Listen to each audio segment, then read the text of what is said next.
And now to the arts.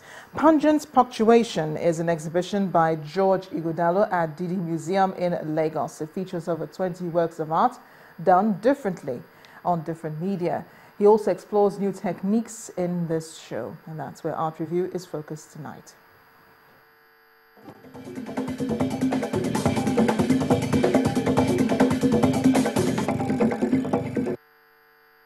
Over 20 experimental high-relief painting by George Ighodalo is exhibited at the Didi Museum in Lagos. Works of art that show what the graduate of the Yaba College of Technology, Lagos, has been working on during his break from the art scene. I wanted to arouse the minds of people who are not too keen on the arts, as well as those who are keen on the arts, who would understand the language. Perhaps that's why he christened the exhibition Pungent Punctuations, the strong ideas he was toying with while he was hibernating.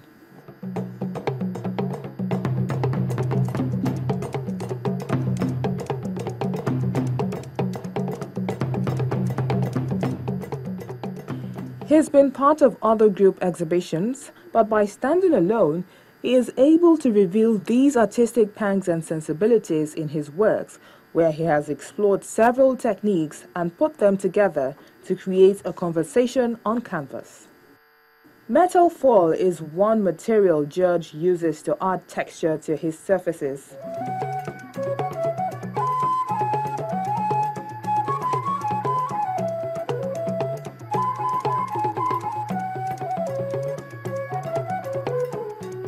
One of them is titled The Mirage. Other works include Eyes for Bling Bling, a portrait of a lady in a high corrugated and pastel mixed media with gold foil for blushes and marbles for the eyes, in a dominant orange background. And then there's Face of a Drummer, Friends and Admirers, Slumber, Intimate Whispers, among others. In this piece, I took what I played with on An Eye for Bling Bling a step further. I wanted to create high, tensive, corrugated movements that basically if you were to step into the room where the piece is and you walk past it, very close, you walk past it, you just see a whole mass of colors and movements. You cannot make any detail out. Before he graced the walls of the university, George had already been a lover of the artworks by masters such as Yusuf Grillo, Dele Jagade, and Kolade Oshinowo, who had always intrigued him.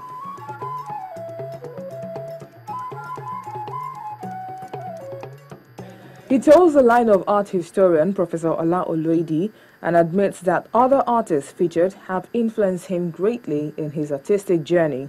Each artist exhibited is not begging for any professional clearance. He has already made an impact by daring to break barriers.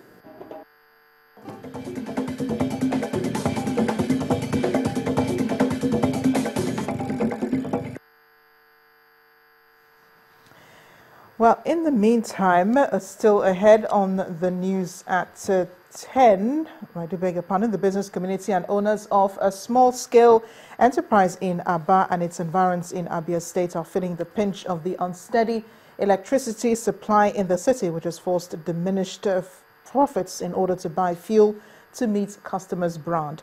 They appeal to the government to come to their aid because their businesses are the only source of livelihood.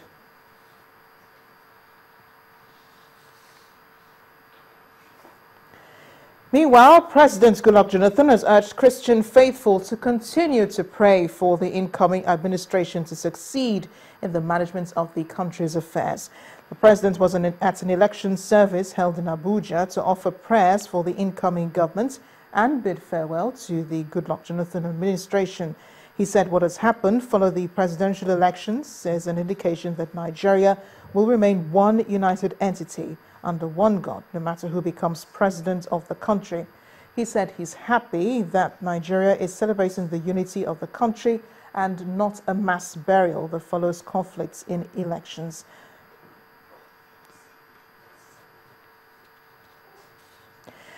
And in what appears to be an unusual approach to crime prevention, the police in Oyo State have come to the assistance of a young man in desperate circumstances, having lost 2 of his dependents within 8 hours.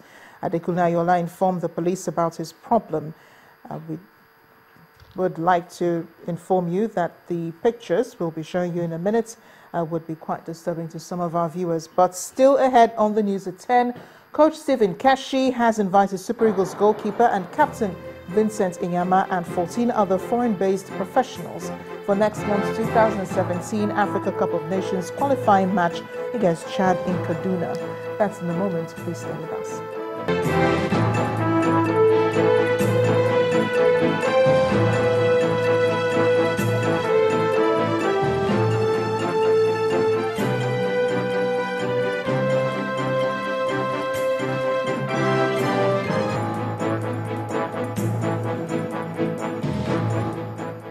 Back to the news at 10.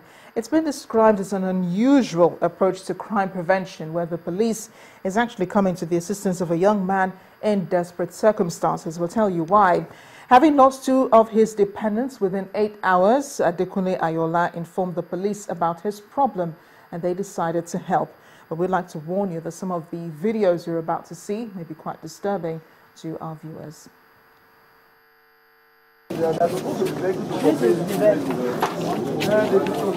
20-year-old Adekunle Ayola works as a scavenger, raiding refuse dumps or dustbins from private homes for a living.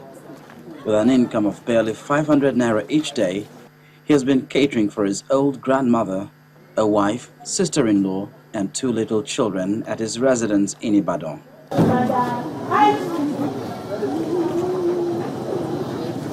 His pathetic story came to light when he lost his teenage sister-in-law and little stepson in a single day. He suspects they died of malnutrition and cholera. Okay. The people do not stop. And he now died. On Tuesday. The boy now died on Tuesday, Abi? The boy died in the night around 4. Unable to bear the cost of a burial, a neighbor he approaches for assistance advises him to inform the police. Getting to police station, they give him an advice that they cannot bury that boy because you are not the father. Take the baby to the state hospital. Let them do whatever they are supposed to do and give you the death certificate before you can proceed. After bringing the boy back home, then we're in there. Then later he now ran out and start shouting again. What again? When we got them, we met another girl on the floor of age of like 16 or 17.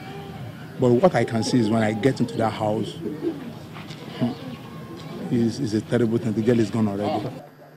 Sympathetic neighbors helped to inform the police of Adekunle's plight of 2 dead bodies on his hands. The officers assist him in evacuating the dead